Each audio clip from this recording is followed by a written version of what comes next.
TLDR, go to Rolling Korea, honestly. If you don't even want to watch this video, don't watch the motherfucking video. If you want to go to Korea and study Korean, go to Rolling Korea. That's all I'm gonna say. Anyway, if you're actually interested in the details, stay tuned. Welcome to my channel. So today's video is actually going to be a continuation of this other video, which actually I have no idea where it is, but it's somewhere on here. I'll link it. 2 months ago, I filmed a video where I was talking about 𝐸𝐹 Korea, and I mentioned that I was going to go back, but in a different program. I was going to go to Rolling Korea, and that I would make a video afterwards, like around 10 weeks or whatever, where I'd compare the two. And I have some thoughts. I collected some data and I've got both things so I can give as much information as possible. I also have my workbooks and my textbooks and everything, because we're here to just give you all of the information that you need. The main things are booking, experience, communication, teaching method, price. This is a disclaimer, because when I made my 𝐸𝐹 video, the only thing that I mentioned that was a bit of like a downside of the communication and the price, that it's actually very expensive. But now that I have more knowledge, I'm able to compare two similar services and like stack up basically one with the other. I'm actually able to give you guys a bit more information on this. We're gonna start off with the booking process for both of them. Some things might be rehashed from last video, but it doesn't matter because like there might be new people watching this and that have not necessarily seen the other video, so that is completely fine. When I booked to go to 𝐸𝐹, I had messaged them and I was like, yeah, I'm interested. Like, I got the brochure, I was looking through the brochure and I was like, okay, are these days available? And I got an email. They gave me like the information, like this is the original one, this is the first one that I received, right? And I couldn't book for that one because I needed to push back by like a week, right? And the thing is, I never got a response for like that next week if there even was availability. They just told me, okay, I'll check for availability, and then I never got a response. So then I had to push back another week because they didn't like respond with the availability, nothing like that. I pushed back 2 weeks from when I originally was planning on going.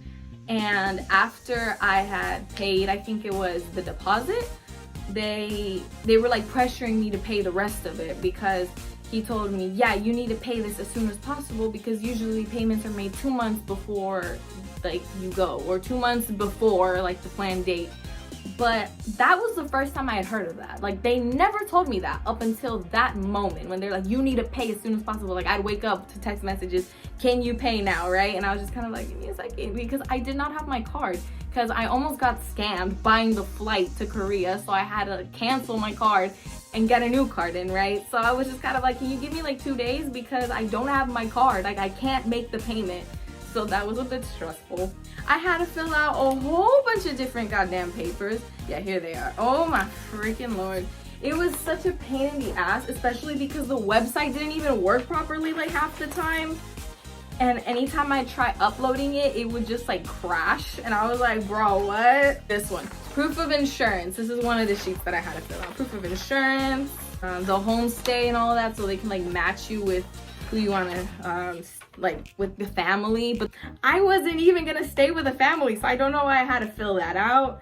This is also with like your preferences and things like that, and for your host family. So there's 2 sheets for your host family, proof of insurance, and then I had to submit my like insurance information. It was like 4 or 5 documents, and the thing wasn't working. That was such a pain in the ass, because I was like telling the dude, I was like, I'm trying to submit them, but I can't because the website keeps crashing. And he just kept emailing me, you need to submit these papers. And I was like, you think I don't know that? I booked it, blah blah blah, that's how that went. But as for Rolling Korea, so it was a bit different because I didn't have to like email back and forth with any advisor or anything. I actually just went to the school itself in Hongdae. So I went there and I asked them questions. I was like, hey, like I'm interested. And the thing is that they had emailed me back, because I emailed them saying like, hey, I'm interested. I filled out the questionnaire, whatever. But it went to my spam folder, so I didn't see it. And I was like, they're not gonna answer, I'm gonna just go in person. And so I went in person. It was pouring rain. It was literally like straight out of a K-drama. It was pouring rain, and I showed up and I'm like, I'm here for information, just dripping like dripping in rainwater. It was hilarious. And so I sat down with the ladies in the front desk and she helped me out. She's like, okay, so these are the prices, this is like the breakdown, and I was interested in doing the K-pop course. I'll talk about that later. So she brought out like the estimate and everything. What's up? Editing me. So, it wasn't even an estimate. It was just the price breakdown, because it wasn't like, okay, so this is how much it might cost, and then just like tack on like 20,000 hidden fees. It was literally, okay, so this is how much you're paying for this course, and this is how much this costs, and this is how much this costs, and this is how many activity credits you're getting, and this is the price. It was literally just like the price breakdown. It wasn't even an estimate. It wasn't like, hey, shot in the dark, maybe it'll cost this, maybe it won't. Maybe we break your bank, maybe we don't. It was literally like, here's your price breakdown, this is what you're paying and how much you're paying and what you're paying for, like what it's for. So that's what that was. We started talking about prices and all of that. And I asked her, okay, so how can I book? Like, do I need to do a deposit? What's going on? And I was like, is it okay if I pay like, what is it? Like with a different card, because I don't have that card with me right now. And she's like, oh, it's perfectly fine. You can like pay with the wire transfer. You don't have to pay it right now. And I was like, okay, thank you. And she told me, yeah, the payment is due 2 weeks before you actually like your starting date. So I was like, oh, perfect, I got time. Because it was like easily a month before. I was there September 16th and I started like October 17, something like that. I started the next month, so I had enough time. So I just got like the information. They emailed me like the bank information, the wire transfer numbers, all of that stuff. I just went down to the bank and I did that, and it was very simple. I told them, hey, so I made the transfer, like I sent it to you guys, and they're like, okay, give us like a few business days in order to like receive it, blah blah blah. And we were in contact the whole time. I would send them an email and they'd respond so quickly too. Like, there's a time difference, so obviously I wasn't expecting like the quickest response. Whereas the first dude from EF was literally in the US. He was like, I think East Coast, and that dude did not respond ever. So I was just like, how is it possible that they are 16 hours time difference and they're responding hella quick, and this dude on the East Coast can't even like respond to an email? Like, but whatever. That's just kind of how that went. It was so much easier, honestly, to book. Also, you don't need to get the traveler's insurance to go to Rolling Korea. None of that. All I had to do was just select the classes that I want. Intensive, semi-intensive, K-pop, all of that. I just had to select what I wanted, whether I wanted to stay in the like accommodations that they provide or not. And that's it. Make the wire transfer. That's it. Booking, I give it to Rolling Korea. It was so much easier to book with Rolling Korea than it was EF. EF, it was a bit of a hassle. There was like, first of all, you get one advisor, and whether or not he's on the job that's whether or not you're going to be able to communicate with them. Whereas in Rolling Korea, you are in communication with the front desk, so there's always going to be someone there talking to you. If they're in business hours, there's someone at the desk and they will respond to you. They will help you out. For the payment, EF, it was just kind of like, hey, you need to pay, hey, you need to pay, and no one gave me the heads up. Had I been told, usually we get the payment 2 months in advance, I would have been able to like know that and had it ready, instead of just telling me like, you need to pay as soon as possible, because usually payments are made 2 months before. I didn't know that. How was I supposed to know that? I didn't know that. I just needed 2 days to receive my credit card. I didn't know that I was gonna get so much pressure because payments are made 2 months in advance. No one had told me that. And in Rolling Korea, you need to pay 2 weeks in advance. So there you go. All right, so we're gonna go through communication while booking, after booking, and while you're there. So I've got some notes here. So let's start with EF. So basically the communication before booking was like what I mentioned earlier, that I would like try submitting my stuff and the website didn't work, and I would just kind of keep getting messages like, you need to submit this. And I'm like, yeah, I know, but I can't because the website doesn't work. They got all the information, like my flight information and all that, because like I submitted it in one of the documents. I don't even know if I submitted it in one of the documents or if I just like submitted it in an email, but I sent them my information. It was kind of a pain in the ass to fill out all of those forms because they were not being uploaded, and it was just kind of confusing, especially with the insurance. Like I said, the communication was very like iffy because my advisor left like twice and I never got a heads up. I just got an email saying, yeah, I'm not in the office. So that was something. After booking. So after you book, you're added onto a group chat with like over 100 people. And it's like a revolving door. Every single day, somebody joined the chat, somebody left the chat, right? There's a crap ton of people. But the thing is that there was so many notifications going on through there that I just muted it. I'd like look at it every once in a while, but I was never on that chat. And that's where like the admin were in, like all of the staff, they were in that chat. So like if you had any questions, they'd just add them through there or whatever. But I don't know, it was just kind of chaotic as hell. It's like, why do we need to chat with like everyone there? But I don't know, I guess it has its use. I didn't personally find it useful, but that was just me. And when I was there, I wasn't told where I was supposed to go for orientation. I wasn't told like what time and nothing like that. I got my information from my roommate, who thankfully had been there 6 weeks beforehand, so she was able to teach me how to use the metro and how to get to class, because I knew nothing and no one was telling me anything. In orientation, they introduced you to like 5 people, I think. There's like the front desk lady, she'll help you with this thing. This person will help you with accommodations. This person will help you with activities. Like, it was a whole bunch of people that they were introducing you to. Like, this person does this person does that, just so you can know who to go to with certain like issues. But the thing is, I have a terrible memory. I have an awful memory. So all I know is go to the front desk and I will just like ask. But I tried avoiding asking anyone anything because I was like, I don't know who I have to go to. Like, you could just go to the front desk and like ask and they'll probably direct you to the right person. And one time I contacted the dude that is in charge of accommodations because I didn't have a roommate and one of my friends didn't have a roommate, and I was gonna ask him if I can switch to her room. We were in the same building. I was in the 4th floor, she was in the 7th floor, and I was like, I can just like ask to be moved to her accommodation, right? I never got a response. Ever. And it could have been because I was having issue with Kakao or something like that, but like the message sent and I just never got a response. So that was interesting, but it was whatever. I just kind of didn't like push it. I didn't really care. So there's that. And now we're gonna talk about rolling Korea. So while I was booking, I filled out the like questionnaire on the website. I sent it in. It was like an email form.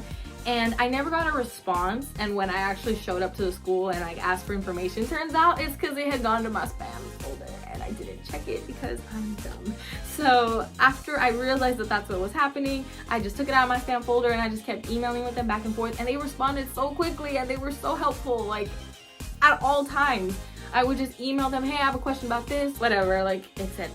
And I'd get a response super quickly. So that was awesome. Like, it was just constant communication, open communication. After booking, there isn't much to say, honestly, because after I booked it, I got an email telling me what time my classes were, literally like the full-blown like schedule where I was supposed to be, and they keep you updated with that. If there's any changes to the schedule, if there's any like classes that are gonna be moved around, they email you immediately. It's like, hi, this is Rolling Korea. We wanna like let you guys know this changed, blah, blah, blah. This is gonna happen. It's just, they're always communicating with you. And it's fascinating. I wasn't even expecting that. And they immediately added me on Kakao Talk. It was just, I think it's the front desk. The front desk adds you on Kakao Talk. It's just like Rolling Korea. And you can just text them for anything. They're like, hi, this is Rolling Korea. Can you please send us your name? Like, so we know who you are. And so I just sent them my name. And from there, anytime I had an issue, anything was going on, I would just text them on there and they'd respond super quickly. It was amazing. And now we're gonna move on to while I was actually there. And honestly, same as what I just said, I had direct communication with them. And if there was ever any changes, if there was any like alterations to the schedule, anything like that, I'd get an email telling me, hey, this is the new schedule, or there's a schedule change, or also there's like a semi-intensive course every Monday, and they'd email you, I think every week, or if there was any changes or anything like that, and it'd say, okay, these people are in the first class and these people are on the second class. And for activities, every time that there'd be an activity, I think it was on Monday, like in the beginning of the week, they'd send around like a piece of paper to every single class, and it'd say like the activity, because activities were on Tuesdays and Thursdays. And so you can either put an X that you're not going or a circle that you're going. And if you ever needed to alter that decision, you could just text them, be like, hey, sorry, I'm not able to make it. Okay, perfect. They'll just cross it off, you're not going. But that's how it was. You didn't have to deal with any apps, any buggy apps, because like the app for EF is so buggy that they literally said that if you have any issues or anything with like activities, just go to the front desk and like talk to them. But in Rolling Korea, you didn't have to deal with any apps or anything like that. You just had to fill out a paper like, yes, you're going, no, you're not going, done. Actually, I have the calendar right here. So this calendar tells you like the general class appear, social activity, like the intensive, semi-intensive courses, any K-pop classes that are going on, and then like the topic class. So you have all of the information here. And also there is an activity sheet as well, so you know what's going on and you can plan accordingly. Look at this. I'm so bummed that I could not go to 𝐓𝐢𝐦𝐞. They were going to 𝐓𝐢𝐦𝐞 the week I left. Oh my God, my heart just shattered when I found out. I was like, no, you're lying. You're lying. And yeah, so you can just choose whether or not you want to join in, and every Monday actually you go out to eat with your class. that was so fun. At first I was really like shy because I was like, I don't want to join. But the teacher was like, no, Leslie, come, you should join us. They were so nice. Like, it was just, there was a lot of like community, and it really felt that way. It was so cool. I liked it. All right, now we're gonna talk about the actual classes, starting off with 𝐸𝐹. There was different classes. There was like grammar, spin, speaking, vocabulary, where they would just kind of like throw a whole bunch of vocabulary words at you. So that was a lot. It's like, here's like 20 different types of kimchi. You gotta remember them. Now fill them out on this worksheet. And I was like, what the fuck? And as for the grammar classes, we'd get like a piece of grammar, like a new grammar that we needed to practice. We got a few conjugations for it, but honestly, it was more like phrases than just like grammar stuff. It was more phrases than anything. Actually, I have my notes. Let me show you guys. All right, this is the notebook that I got while I was there. Let's upside down. Yeah, it was very like, I don't know, it didn't feel like there was a lot that we were doing. Yeah, like vocabulario. So there was that. Here's like the conjugation. They literally just gave us a, o, and like the other ones, and then hada. So there's no really like irregulars. That's a nitpick, but you kind of need that. Then there's a speaking test. Oh my God, the speaking test. I have so much to say about this. I don't, for the life of me, understand why you would make a speaking test a script. Why would you do that? The same thing happened when I was in college. The classes that I took in my community college, the speaking test, both of them, the midterm and the final, were scripts. Why? Convince me in the comments or whatever. Like, give me your opinion, because honestly, how do you test like the knowledge of a language? Like, how do you test whether or not someone knows a language based on memorizing a script? You're just acting at that point. Like, I can learn this all phonetically and have no idea what I'm saying, you know? You can have the best goddamn script in the world and have no idea how to use the language. So I never understood that. But for the speaking test, I think it was Wednesday. Yeah, every Wednesday you'd get paired up with someone and you'd have to do a script based on the grammar that you touched on that week. Which, I'm thinking this now. If it's on a Wednesday, that's day 3 out of the week. How much grammar could you have picked up on those first 2 days? 3 days if you want to count that. By the time you get to Friday, you should have already had your script. Like, the math doesn't math, you know what I mean? Like, 3 days to do that grammar, I don't know, it's not a lot of grammar, as you can probably tell. I'm just realizing this now. Like, I don't know how that makes sense. And it really was like a shot in the dark. Like, if you got a good partner, then good job, like, you do well. But if you got one of the people that like trying to be non-judgmental, one of the people who wasn't there to go to school, if you catch my drift, yeah, then it would just kind of be like, like, you know. Luckily, my first week there, I got the best partner ever. Honestly, the reason we started talking was because we're made partners, and honestly, I love them. Like, they're awesome. We hung out more times, and honestly, because of that, we were able to make a good script and practice more and everything, because we actually cared about what we were doing, right? But like the second 2 weeks, and then you'd also get a written exam. It was just like a sheet, the front and back, and you just kind of like had to fill it out. It was too much. It was nothing really. But that's how we got tested. And on Fridays we do like these projects where you would like get different topics that you can write about. We kind of just like chose our partners, and we would do a project based on like which one we chose, because we got different options. The first one we did was like you had to create a club, and we made like a crime solving club or whatever. The second time we talked about like how my partner and I went to both Permission to Dance in Las Vegas and Los Angeles on the same days. Like, that's crazy. It just had to fit into whatever category you chose, because there was always like, I think 3 different ones that you can choose. Put it on paper, like print out some images, and there you go. That's your project, and you had to present it in front of people, which was honestly awful, but there you go. You had to do that. That's how that was. As for practicing, so honestly, I'd say that like the teachers in 𝐸𝐹 would just talk to you like just in Korean, so that was pretty cool. Like, it was just Korean, and like there was no English. Like, obviously, if you could not say what you wanted in Korean, you could probably like say it in English, it'd be fine, you know.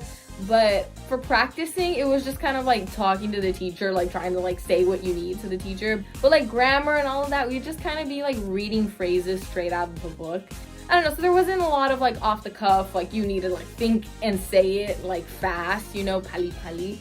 But yeah, that was just kind of it. I wasn't too like, I was just kind of like, I guess I'm just reading off this. Like, I don't really gotta think about it. Honestly, it was like, it's so much easier this way, kind of just read. For the homework, you'd probably get like a worksheet that we were doing in class, or maybe on the rare occasion we'd get workbook stuff, but it would just kind of be like, if you did it, and if you didn't do it, teacher just kind of be like, like, did you do your homework? And if you did your homework, you'd be like, yeah, and she'd like check it. And if you didn't, then it was just kind of like, if you didn't, it's like, okay, well then turn it in later. You know what I mean? It felt a little lax in that. And like the actual amount of work that we did. Okay, let me show you guys. Here they are. We didn't do a lot of this. I actually asked one of my friends who was there for like, I think either 8 or 10 weeks, something like that. She changed books once while there. Like, she got her first book, and I don't even know when, but she eventually switched to this one, but that was in like 8 to 10 weeks. You guys will see why that's significant later. But okay, so example, here in the workbook, I just remember we started with like 𝐓𝐤𝐦𝐻𝐿 right here. What is your hobby, right? Another 4 pages, 1, 2, 3, 4, right? There we go, like 4 pages.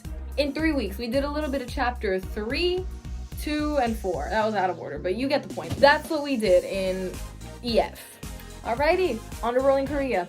Classes were from 10 to 12:50. That's for the general class. I'm pretty sure everybody had that class. And there would be 2 10-minute breaks in between. It would be at 10:50, 11:50, and then at 12:50, lunch. And then on Mondays, you would go out and eat with your classmates if you wanted to. Like, it was like a class lunch. Most people join. You don't have to. You're not obligated to do anything. It was actually really fun. I liked it. At first, I was very like scared because I'm an introvert. So I was just like, oh my god. But I went, and actually it was so fun because you got to just like chit chat with your classmates, and everyone was just so warm and welcoming, and the teacher too. So that was really fun. And that would run from 1 until 2. And then the semi-intensive class would run from 2 until 3:50. That's K-pop vocal class from 4 to 5:50, and then the K-pop dance class from 8 until 9:10. So this is Monday. And on Wednesdays, there's also an intensive class, and also on Fridays, intensive from 2 to 3:50. And then there's also dance classes, K-pop dance classes from 6:50 to 8 on Thursdays. So that's what the schedule looked like. And so the intensive class, it was fun. I like the teacher, she's chill, but the thing is that, like I said, had about EF was that like the vocabulary class, it was a lot of words, and I cannot do that. So that's kind of how it felt for the semi-intensive class, which makes sense because it's like a semi-intensive class. So I did duck out after like 3 or 4 classes because like it was just a lot. That's just me. See, I don't learn that quickly, but honestly the classes were pretty fun. For one of the classes, we got like a crash course on clothing, and then the teacher was like, okay, 10-minute break, and then we're leaving. And I was like, what? And we went across the street, and we went into one of the stores, and we were just looking at clothing, and she was just pointing at things saying, what is this? And what is that? And what is that? And we just had to like answer like what it was in Korean. So we got to practice. That was actually pretty cool. But like I said, like that like fast pace, like a lot of information was just not for me.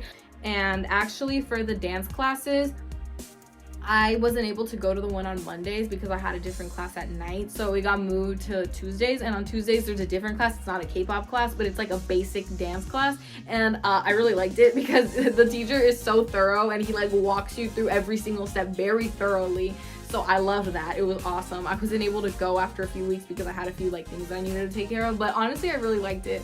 And the K-pop class, oh my god. I'm not even gonna lie, I didn't really go to them because I went, and the way that it's structured is that every single month they do one choreo. So it's not like other studios where you do different choreos every single week. No, they work on one choreo per month. Hi, I'm back and with poofier hair. Yeah, I walked into the K-pop class and I started stretching, warming up, you know, and they just started playing this song, and they started walking through the choreo. They're like, okay, 5, 6, 7, and 1, 2, and I was like, what is happening? And I honestly thought I was in the wrong class because they were already like going through the whole dance. And it wasn't after that I realized that they were working on the same dance, and that was like week 3 or 2, something like that. Like, they had already gone through a good chunk of the dance. I didn't know if I was in the right class. And then when I figured out I was in the right class, I was just kind of like, So I didn't really do that. And this is a complete crime. I didn't talk about my K-pop singing classes. First of all, let me just say, the teacher, 우리 선생님, if you're watching this, which you're probably not, thank you so much. I love you. You're literally the best. She was so patient with me, like, oh my god, I don't understand how she did that. She's an angel. So what we did was we basically like broke down the song into like when you had to take a breath and when there was emphasis, and we would just go over it, and then at the end we'd break it into like parts, and then everyone would sing like different parts of the song. It was so fun, honestly. Whenever there was like a break or anything, we just start watching music videos together. It was the best. I love this class. This class was amazing. On to the practicing. First of all, let me just show you the textbooks I had. And yes, I do mean textbooks, plural. And yeah, I get it. It's like a completely different time frame. But still, I need to explain. This is very significant. Look at all the work that we did in 8 weeks. And now imagine 2 of these in 8 weeks. Like, we went from the front page to the back, like the whole thing thoroughly. It was insane. Example right here. So there'd be like a base conversation right here. Like, this is the structure, this is the conversation, and then you'd get different things that you need to conjugate to fit into this. So you'd be changing the conversation completely, but you had to think about the conjugation. Like, look, if you can see that. There, that's what that would look like. So it was like you had to think about it, like, you know what I mean? And also that leads me into the homework. The teacher would give us homework every single day on the workbook. She'd be like, okay, do pages this to this. And the next day we'd come in, first thing we would do is she'd be like, alrighty guys, take out your homework. And we would answer all of the questions for the homework. And she would just ask randomly. It's like, okay, this person answer, now this person, now this person. And then the thing is that she would also ask you questions about like your day-to-day life while asking you for like the homework questions too. Like, every once in a while, like, she'd say, oh, and this and this. Like, she'd ask you for your input, and you would have to like communicate things to her in Korean. And I thought that was amazing because, like, first of all, if you didn't know the answer, like if you didn't do your homework, which I did not have a lot of time to do because my schedule was just completely freaking packed, I just like off the cuff like read it and conjugate it like in my head because I had so much practice from doing it so many times here. So it just became kind of natural. Like, if I didn't actually do my homework, I could still like answer it because I just look at it and be like, oh, I already did this. Like, we practiced this yesterday, you know?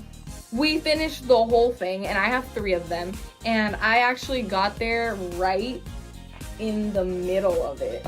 Yeah, I think I got there in like the middle of chapter 5, 4, 5, I don't know. So I did 4, 5, 6, 7, 8, and then we took the tests because the tests weren't every single week. The tests were, I think, monthly. At the end of the month, we would take a written exam, which was like a packet, and it had a like writing section, all of that, like multiple choice, but then it also had like a listening section where the teacher would read out phrases and you just had to write whatever you heard. Also, the speaking test, fantastic. I loved how we did the speaking test in Rolling Korea. I thought it was so big brain for some reason, probably just because I'm so used to like the scripts. So what happens is that on the day that we have the test, everybody gets to school. It's like 10, and you wait in the student lounge, and one by one you go to the classroom with the teacher, and it's just you and the teacher, and she has a tablet right in front of you, and it has the grammar, like just the grammar ending or whatever grammar. No conjugation, nothing, just the grammar. And she just asks you questions. Like, for example, like, what did you do this weekend? What are you gonna do next weekend? What are you planning on this and that? And you just have to answer and use the grammar. That's it. You actually like had to think about it, and you could have a conversation. Like, you had to have a conversation, like a genuine conversation, not just like a written thing, you know? And now the projects. So after we did our speaking and our written test, we would do a project, and the prompt was the same every single time. What did you do in Seoul, or what did you do in Korea? So you would print out 3 to 4 pictures and you'd talk about them. Like, you'd write a whole bunch of like sentences and like this and that about what you did, and you'd present that. And actually, let me show you guys mine. So I got my rough draft and I love it. It's freaking fantabulicious. It is so ugly because I was writing so much, which I love, because I would just write something, and if I didn't know the grammar, I'd just be like, okay, blank, and then she'd fill it in for me. She's like, this is how you write it, and this is how you conjugate. And I'm like, thanks. I was like, nah, you're a real one. So basically, this is what it looked like in the planning stages. This is what it looked like after I put it onto the poster board. Yeah. And this is my second one. Let me show you the last one that I made. So this is the rough draft, and this is what it looked like when I finished it. So I thought that was really fun, and I really liked the project, and we had to obviously present them in front of the class. And yeah, I was very nervous for that, but it was whatever, because it was such an awesome environment that I was just like, I'm chilling, let's go for it. And it would be really cool. Then she would like take pictures of you while you did that.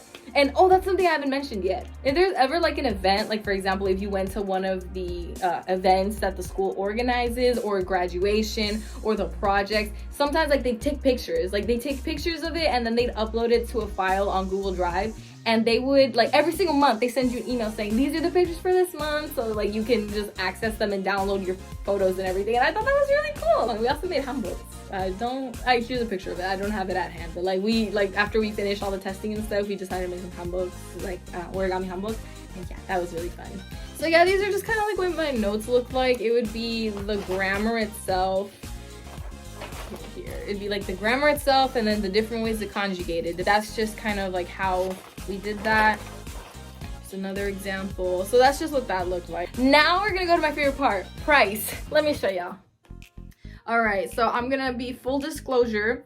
We're gonna get all of the numbers, everything. I stayed in EF from August 29th to September 16th, 3 weeks. According to the brochure that you get from EF, it is supposed to cost around $2,535 as written here.